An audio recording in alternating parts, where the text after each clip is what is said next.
Hello everybody, Natalia here, and I am super excited to bring you a Nanowrimo Tag video today. I watched a bunch of other YouTubers do their Nanowrimo Tag videos, so what I ended up doing was taking some of my favorite questions from all of those tag videos and then compiling them to make a new tag video. There are 9 questions, so let's get started. The first question is, how many times have you done NaNoWriMo and how many times have you won? So I have done a bunch of camp NaNoWriMos, but for this question I'm just going to answer how many times I've done the November NaNoWriMo, and I have done that 2 times. This year, 2016, will be my 3rd year, and I actually won in 2013 and 2014. I ended up taking 2015 off, which I regret looking back on it now. I was in school, I was a barn manager, I had a lot going on, and I didn't feel like I had enough time to really put as much effort into Nano as it required, but I'm telling you, December rolled around and I was already regretting the fact that I didn't participate. So 2016 will be my 3rd year and I am incredibly excited to get started. The second question is, are you a pantser or a plotter? And if you have watched my previous videos, especially the outlining a novel video, then you will know I am definitely a plotter. I have tried to pants in the past and it never works for me, because if I don't know where I'm going with the story, then I get easily caught up, I get stressed and intimidated by the blank page, and then I can't move forward. So I absolutely have to know where I am going, what my goal is, what's going to happen every single day that I sit down to write. So 100% plotter. Question 3 is, what was the name of the first novel you attempted during NaNoWriMo? And to answer that question, I have this book here, and the title is Highborn. I completed this my freshman year of college. It was the first novel that I ever saw through to completion, and I was incredibly proud of it. I remain proud of it to this day.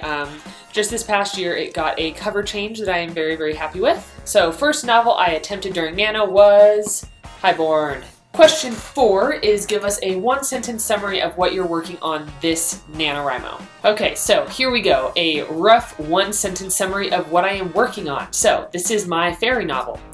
A talented young musician is lured into the Feylands and held captive by a king who wants her for her music. And now she has to find a way out of the Feylands and back into her mortal world. You know, it is surprisingly difficult to narrow down an entire novel into a 1-sentence summary, but I think it is incredibly important, because if you've ever heard anybody talk about your elevator pitch, you want to have something that's very short, to the point, and exciting so that you can quickly tell people about your novel and get them interested right away. So if that little bit didn't get you interested right away, then I certainly have more work to be done. Question 5 is, what is the best writing advice you've ever been given?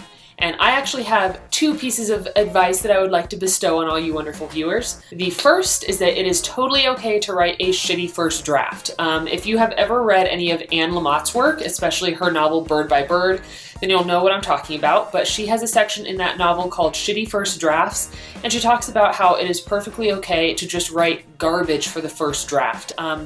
I would much rather have a bunch of crappy words on a page than a blank page. You can definitely clean up shitty work, but you can't clean up work that's not even on the page. So that is the first piece of writing advice that has really helped me. And the second piece of advice actually comes from Veronica Roth, who is the author of the Divergent series. So the advice that Veronica Roth gave on her blog was to think of writing as if you're going on a camping trip and you only have one backpack and you have to put all of your necessities in that backpack. When I first started writing, I put in a lot of unnecessary detail. For example, if you have a character that wakes up in the morning and has to get to school, if nothing important happens between waking up and getting to school, then you should just quickly transition over that. But what I used to do was write about my character waking up, taking a shower, brushing their teeth. I would talk about what they had for breakfast, maybe what car they drove to school, what the weather was outside. I would give a bunch of unnecessary detail to get from point A to point B, even though nothing important was happening. But if you think of your writing more as a backpack, think that you can only put the things in it that you absolutely need.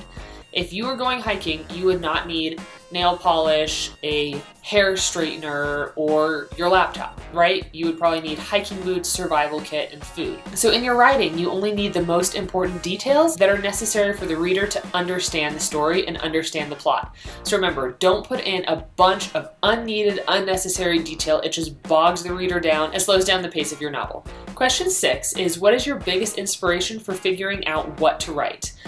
Personally, I had a few different ideas going into this. I am writing my fairy novel, and I got the inspiration for this while I was hiking. It was a beautiful trail. There was moss growing along the trail, lots of beautiful leaves and trees. It was just very thick with foliage and plants, and it was beautiful, a little river running through there. And while I was hiking, I started thinking, this looks like somewhere that fairies would hang out. This looks like some place that would be very mythical and magical.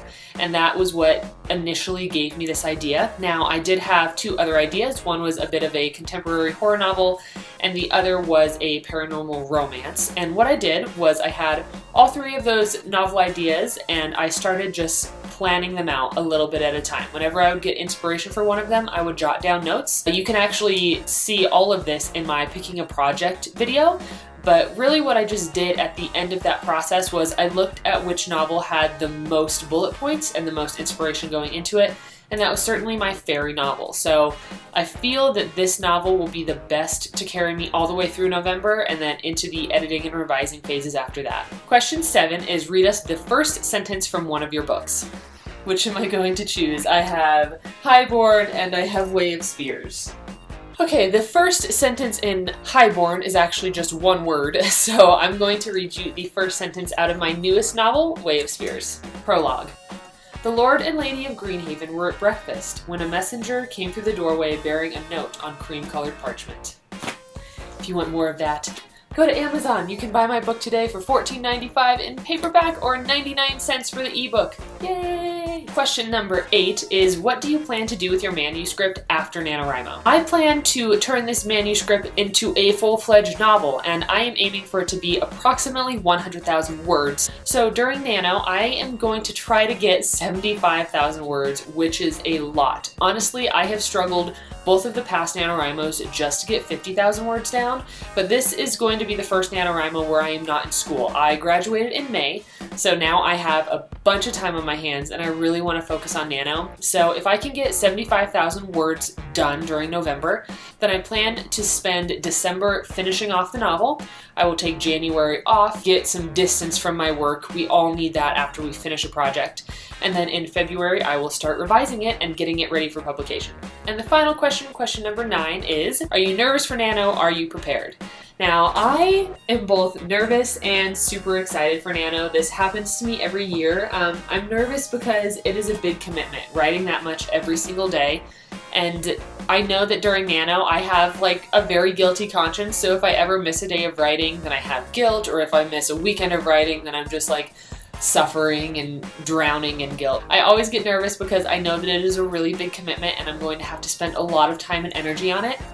But I am also extremely excited because NaNoWriMo is what starts off my writing year. I have a process of writing and revising and publishing one book per year, and November is when that year starts for me. I plan to write the novel throughout November, December, break in January, start revising in February, and then publish around August, sometime in the late summer. So am I prepared? I do feel pretty prepared. I have my outline all written out. I do still need to come up with character names and descriptions. I know the main character's name and I have ideas for some of the other characters, but that still needs to get kind of pegged down. So for the most part, I am pretty prepared, but there is still some detail work that could be done. And honestly, I don't feel like I'll ever be 100% prepared. It just comes down to sitting down at my laptop on November 1st and staring at that blank page, being terrified by it, but getting started anyway. So thank you everybody for watching this NaNoWriMo tag video. I encourage all of you to do it. Tag! Okay, you are it, so please, everybody that sees this, if you are participating in NaNoWriMo and have not yet done a NaNoWriMo tag, go ahead and do it, have some fun. You can change up some of the questions if you'd like to better suit you in the project that you're working on. And definitely leave the link down below after you've completed it because I would love to watch all of your videos as well. Alright, talk to you later. Bye!